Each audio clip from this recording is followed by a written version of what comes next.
Hey, good afternoon, everybody. Thanks for coming back and checking us out.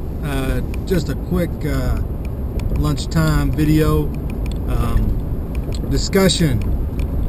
I guess it seems like there's not a lot going on, but there's a lot going on, if you know what I'm saying.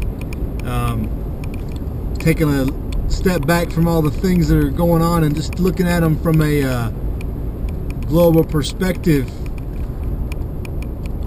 and what's occurring, and it's a continued march towards one world domination for back of a letter viewpoint.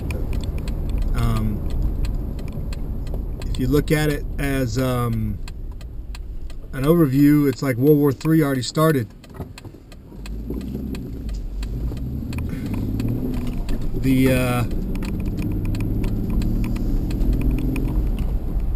Congress just passed the DHS funding, which is a continued destabilization of America.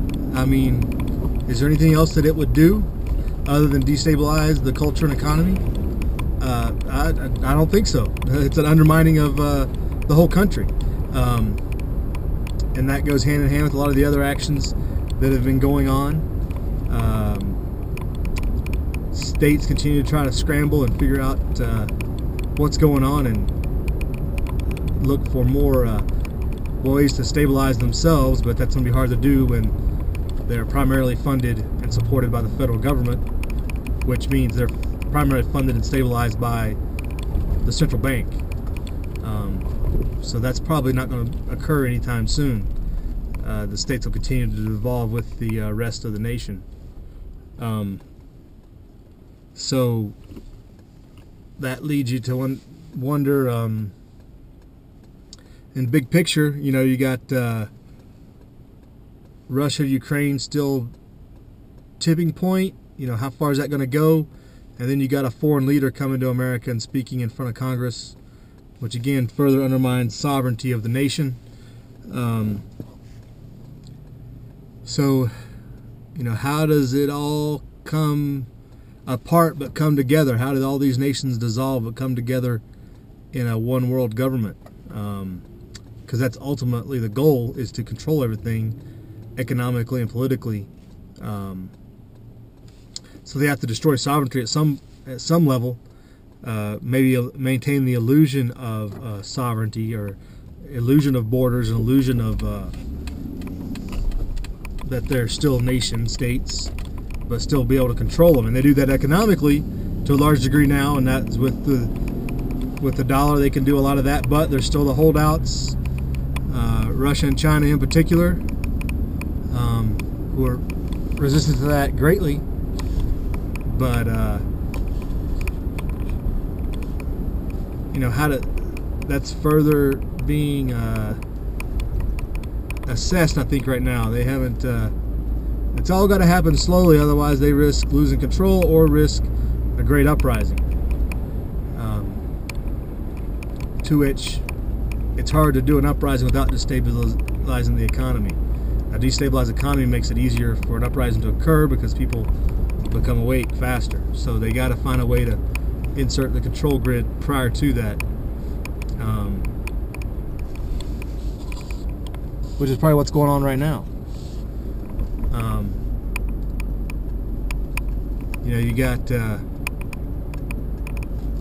between electronic currency and other methods that are trying to get implemented. But really, when we look at it, you know, 100 years from now, you know, 9/11 might have been the starting point of World War III. It shocked a lot of people, and it took a lot of the other world powers took them off guard, I think, and allowed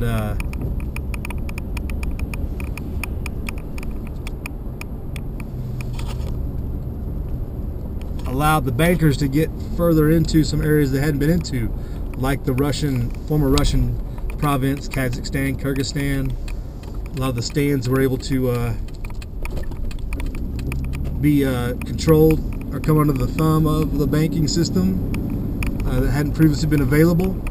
and it kind of gave a strategic separation or front to Russia and China, who are the biggest players really right now in as far as any type of resistance or doing their own method of the same thing. I guess you'd say competitors. You know, Russia and China would love to do the same thing that's going on, just at their own level. Control resources. But 9/11's brought on a lot of the control grid, a lot of power throughout the world. A large majority of Africa, Central Asia has opened up that front, like we just said. So, you know, really, I'd like to hear some other thoughts about this that you might have out there. But the biggest thing that pointed out to me was the current actions in Congress just continue to further destabilize the United States, which is supposedly the power that is implementing a lot of these things going on in the world. But in reality, it doesn't look that way. You know, the state of the country is not such as somebody who's out able to control large sections of the world. You know, when you're undermining your borders and your economy, your money supply, your currency, that's not going to stand for long. So some thoughts. I think we are just all part of the plan to bring everybody under one big hegemony. We'll talk at you later. Live free.